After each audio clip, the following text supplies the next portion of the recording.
iron nut. How good again? Not good.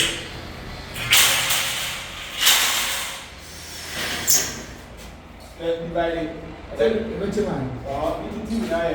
4 and 470.